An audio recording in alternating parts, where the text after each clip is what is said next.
दक्षिणी इराक में सुबह अब भी बढ़िया ठंड से भरी है। मादान के मछुआरे अपना कामकाज समेट कर लौट रहे हैं।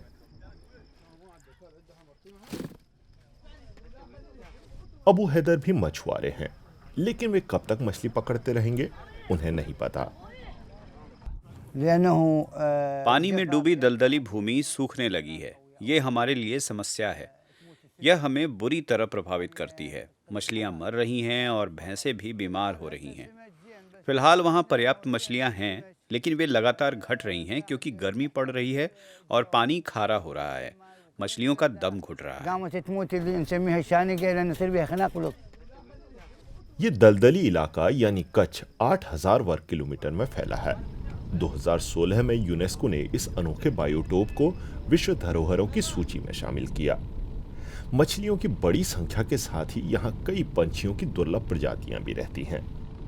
इलाके का यह अकेला वेटलैंड अफ्रीका आने जाने वाले प्रवासी परिंदों के लिए आरामगाह का काम करता है। मेसोपोटामिया सभ्यता के विकास के दौरान यहीं पहिए और लेखनी का आविष्कार हुआ था।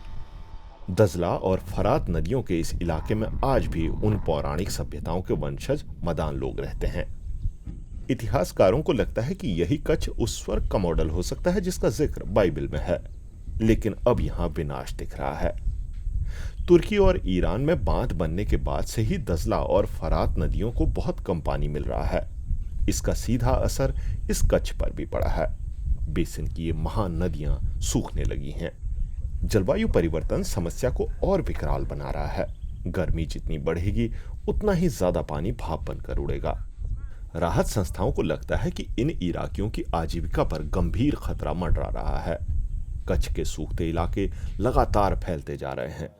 प्रांत के गवर्नर अहमद अल खफाजी को उम्मीद है कि तुर्की और ईरान के साथ मिलकर कोई राजनीतिक समझौता निकल सकेगा। इस संकट से बाहर निकलने के लिए हमें इराक और इन देशों के बीच समझौतों की जरूरत है, ताकि इन वेटलैंड्स में फिर से पर्याप्त पानी बह सके।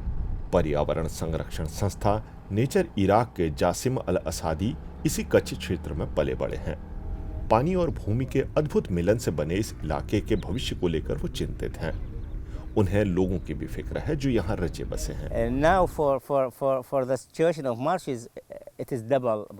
ये सिर्फ पर्यावरण या पानी पर असर डालने वाली समस्या भर नहीं है।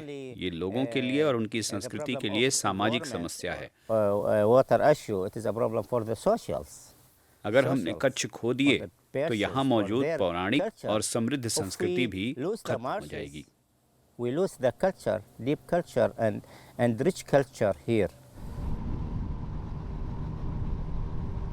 जासिम अल असादी और अबू हैदर हरियाली वाले एक इलाके की तरफ नाव से जा रहे हैं।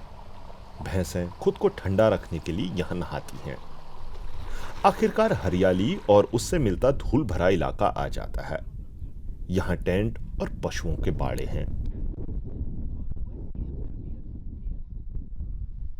रहीम अल गाला भी यहाँ अपनी भैंसें रखते हैं। इसी साल उनकी 3 भैंसें मारी जा चुकी हैं। कई बीमार भी पड़ी।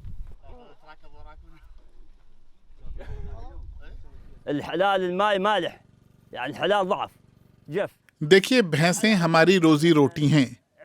इन्हीं से हमारा गुजारा चलता है। इसलिए हम भी मछुआरों की तरह पानी पर ही निर्भर हैं। सब कुछ पानी पर निर्भर करता है। उसके बिना कुछ भी नहीं है। अगर पानी सूखा तो हम भी नहीं रहेंगे।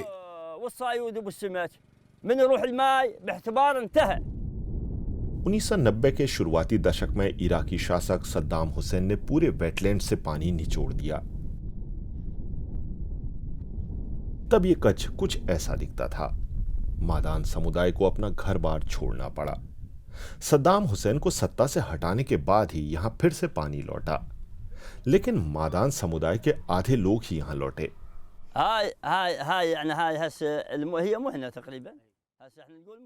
अब एक बार फिर उनका भविष्य खतरे में है। अबू हैदर को उम्मीद है कि उन्हें एक बार फिर अपना घर बार नहीं छोड़ना पड़ेगा। लेकिन नदियां और कच्छ अगर लगातार सूखते रहे तो आदम के बागान सिर्फ गीतों में ही बचे रहेंगे।